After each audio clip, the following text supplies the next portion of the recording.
नाम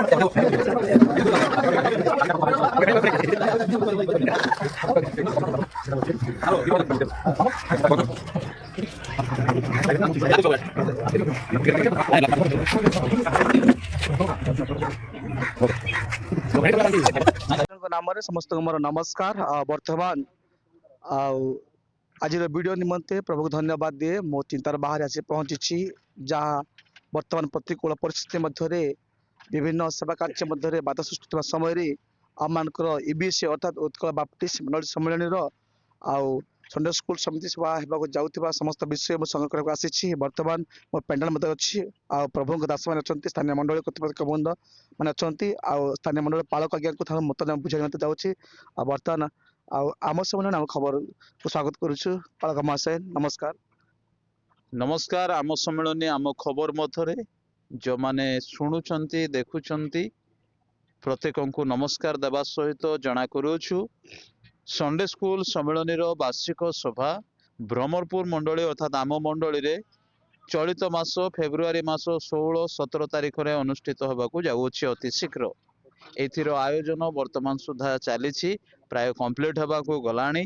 आमान सहित साक्षात करने आमान प्रिय टीकामाल शाखा समाज कर्मकर्ता माने आमान सहित उपस्थित अच्छा। आम प्रत्येक को चना करू यही सभारे बहुल संख्यार जोग दिंतु एवं प्रभु वाक्य शुणु पुणी प्रभु सहित आत्मिकता जीवन रे अभिवृद्धि करंतु। यह आमान मंडली पक्षर निमंत्रण ज्ञापन करुछु। धन्यवाद। निश्चित भाव प्रिय दर्शक बंधु मैंने पालक महाशय आम सुंदर बाइट देते तो नहीं आ सुदूर टीकामाल समाज आज यही मंडली को किसी सभागिता होगा निमंते कथबार्ता करने निमंते केमिति कौन प्रोग्राम चली प्रतिवासी प्रेम करने सदृश्य बर्तमान आउ टीकामाल मंडल चालक महाशय अच्छा। आज्ञा आम समय आम खबर को स्वागत करुचु। आज आप कहीं आसछन? हौ मो नमस्कार जनाए। आम आसवा उद्देश्य आमर उत्कल बाप्टिस्ट संडे स्कूल सम्मेलन 54तम वार्षिक अधिवेशन चलित मासर 16 एवं 17 तारिख 2 दिन धरी ब्रह्मपुर बाप्टिस्ट संडे स्कूल समिति अनुष्ठित होगा जाऊँगी। आम सम्मेलन माध्यम निमंत्रण पाइछु। आउ सम्मेलन स्वागत करिसेंती प्रत्येक मंडली समाजर प्रत्येक सदस्य सदस्य विश्वासी विश्वासी मान आह्वान करी से अनुसार आम टीकामाल शाखा मंडली तरफ आम कर्मकर्ता माने आमने आसीछु जे आउ जो सभाटी अनुष्ठित होगा जाऊँगी आउ आयोजन की प्रकार भाव में करा जाउछि ताकू टिके माने आउ कर्मकर्ता मानकर मध्य चिंता करी आमने आसीछु टिके देखिकी आउ जीवा पाई बोली आमने आसीछु। आउ आमन प्रार्थना अच्छी जेपरी 16-17 2 दिन धरी प्रभु अनुग्रह लोक मैंने जपरी कुशल रे आसबे जीवा आसवा करेंगे आ प्रभुंर वाक्य शुणी निजर आत्मिक जीवन अभिवृद्धि हे से आउ प्रार्थना सहित आसीछु आमे। धन्यवाद। चालक महाशय कहले बर्तमान स्थानीय मंडल डिकन 2 जन अच्छा मुखर पदे मु कथा कहवाई चाहे कारण वर्तमान अनेक विश्वासी गण मैंने ईश्वर को वाक्य परिवेशन निमंते वक्तागण मान कौन सब प्रोग्राम रही से संपर्क में आम डिकन अच्छा। आज्ञा स्वागत करुचु। यही सभा निमंते वक्तागण कौन चयन रही? दर्शक बंधु समस्त मोर नमस्कार। 54तम वार्षिक अधिवेशन जो संडे स्कूल समिति सम्मेलन अनुष्ठित होगा जाऊँगी आउ से सभार वक्तागण हेले स्वाधीन प्रचारक आचार्य उपेन्द्र परिछा नुआगढ़, बिशप आचार्य जीतुलिमा जामशेदपुर, प्रोफेसर राजपति पाणी नुआगढ़ 3 जन प्रभुंकर महान दास मान को चयन करा जायछि। आमने विश्वास करुछु एवं प्रार्थनार सहित अपेक्षा रहुछु महान दास मान जो शक्तियुक्त वाक्य परिवेशन करा जिवो आ निश्चित भाव में आसीथिबा श्रोता बंधु माने ताकू अनुभव करिवे।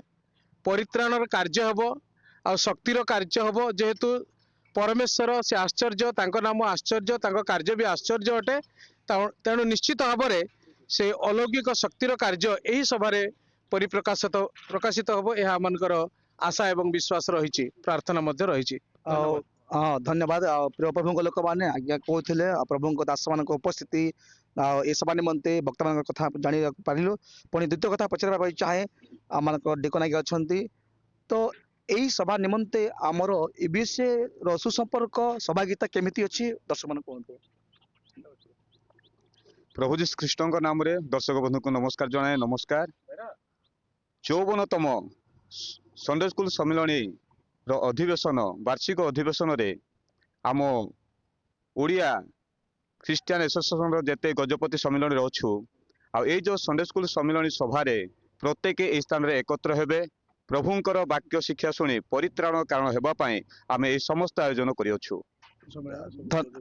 ଅନ୍ୟ କଥାଟେ ରହିଲା କ'ଣ ମାନେ ଆମ ସମ୍ମିଳନୀ ଅର୍ଥାତ୍ ଉତ୍କଳ ବାପ୍ଟିଷ୍ଟ ମଣ୍ଡଳ ସମ୍ମିଳନୀ ଏହି ସଭା ନିମନ୍ତେ ପ୍ରୋଗ୍ରାମ ସହଭାଗିତା କେମିତି ଅଛି? ସୁସମ୍ପର୍କ ରହିଛି ଯୋଉଦ୍ୱାରା କି ସମ୍ମିଳନୀର କର୍ମକର୍ତ୍ତାଗଣ ମଧ୍ୟ ବାରମ୍ବାର ଆସିକି ଏହି ସଭା ଉଦ୍ଦେଶ୍ୟରେ ମଣ୍ଡଳୀକୁ ଆସି ସାକ୍ଷାତ କରୁଛନ୍ତି। ପୁଣି କେମିତି ଚାଲିଛି ଆଉ ପେଣ୍ଡେଲ ଏହି ସମସ୍ତ ବିଷୟ ସେମାନେ ବୁଝିକି ନେଇଛନ୍ତି। ଧନ୍ୟବାଦ। ଏଇ କଥା ବି କ୍ଲିୟର ହେଲା। ବର୍ତ୍ତମାନ ସ୍ଥାନୀୟ ମଣ୍ଡଳୀର ସମ୍ପାଦକ ମହାଶୟ ଅଛନ୍ତି ଆଉ କେଉଁମାନଙ୍କ ପାଇଁ ଗୀତ ସଙ୍ଗୀତ ପ୍ରେମୀମାନଙ୍କ ପାଇଁ ଗୋଟେ ସୁଯୋଗ ରହିଛି ସେ ସମ୍ପର୍କରେ ଆପଣ କୁହନ୍ତୁ। ସାର୍ ସ୍ୱାଗତ କରୁଛୁ ଆମ ଚ୍ୟାନେଲକୁ। କ'ଣ କହିବେ ଦର୍ଶକମାନଙ୍କୁ ଗୀତ ମାଧ୍ୟମରେ? ଦର୍ଶକ ପ୍ରତ୍ୟେକଙ୍କୁ ମୋର ନମସ୍କାର। ମୁଁ ବ୍ରହ୍ମପୁର ମଣ୍ଡଳୀର ସମ୍ପାଦକ। ପ୍ରଭୁ ଅନୁଗ୍ରହ କରି ଚଳିତ ବର୍ଷ ଉତ୍କଳ ବାପ୍ଟିଷ୍ଟ ସଣ୍ଡେ ସ୍କୁଲ ସମିତି ସମ୍ମିଳନୀର 54ତମ ବାର୍ଷିକ ଅଧିବେଶନ ଆମ ବ୍ରହ୍ମପୁର ବାପ୍ଟିଷ୍ଟ ମଣ୍ଡଳୀ ସଣ୍ଡେ ସ୍କୁଲ ସମିତିଠାରେ ଅନୁଷ୍ଠିତ ହେବା ନିମନ୍ତେ ଯାଉଅଛି। ସେଥି ନିମନ୍ତେ ଆମମାନଙ୍କର ଛାମୁଣ୍ଡା କାମଠାରୁ ପ୍ରତ୍ୟେକ କାର୍ଯ୍ୟ ତ୍ୱରାନ୍ୱିତ ଚାଲିଛି। ଆଉ ଏଇ ଯେଉଁ ଅଧିବେଶନଟି ଅନୁଷ୍ଠିତ ହେବାକୁ ଯାଉଅଛି ସେଥିରେ ଆମମାନଙ୍କର ସଙ୍ଗୀତ ପରିବେଷଣ କରିବା ନିମନ୍ତେ ପ୍ରାରମ୍ଭିକ ସଙ୍ଗୀତ ସ୍ଥାନୀୟ ବ୍ରହ୍ମପୁର ମଣ୍ଡଳୀ ସଣ୍ଡେ ସ୍କୁଲ ସମିତିର ରହିଅଛି ଏବଂ ଅପରାହ୍ନ ଉପାସନାରେ ଆମମାନଙ୍କର ରାୟଗଡ଼ ବାପ୍ଟିଷ୍ଟ ମଣ୍ଡଳୀ ସଣ୍ଡେ ସ୍କୁଲ ସମିତିର ରହିଅଛି ଏବଂ 17 ତାରିଖରେ ରାମଗିରି ବାପ୍ଟିଷ୍ଟ ମଣ୍ଡଳୀ ସଣ୍ଡେ ସ୍କୁଲ ସମିତି ଏବଂ ସନ୍ଧ୍ୟାବେଳୀ ଆମମାନଙ୍କର ଗଣ୍ଡହାତୀ ଶାଖା ମଣ୍ଡଳୀ ସଣ୍ଡେ ସ୍କୁଲ ସମିତିର ରହିଅଛି। ପ୍ରିୟ ଦର୍ଶକ ବନ୍ଧୁମାନେ ନିଶ୍ଚିତ ଭାବରେ ଆପଣ ଶୁଣିପାରିଲେ ସମସ୍ତ ବିଷୟ ନେଇ ମୁଁ ବର୍ତ୍ତମାନ ବୁଝିନେଲି।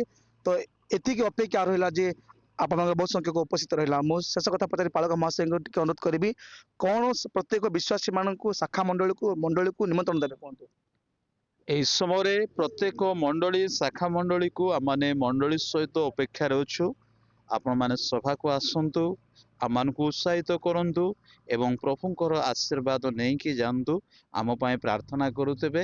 ଆଉ ପ୍ରତି ମଣ୍ଡଳୀ ଶାଖା ମଣ୍ଡଳୀକୁ ଆସି ଆମମାନଙ୍କ ଆୟୋଜନ ବିଷୟ ଚିନ୍ତା କରୁଛନ୍ତି, ବୁଝୁଛନ୍ତି, ପ୍ରାର୍ଥନା କରୁଛନ୍ତି।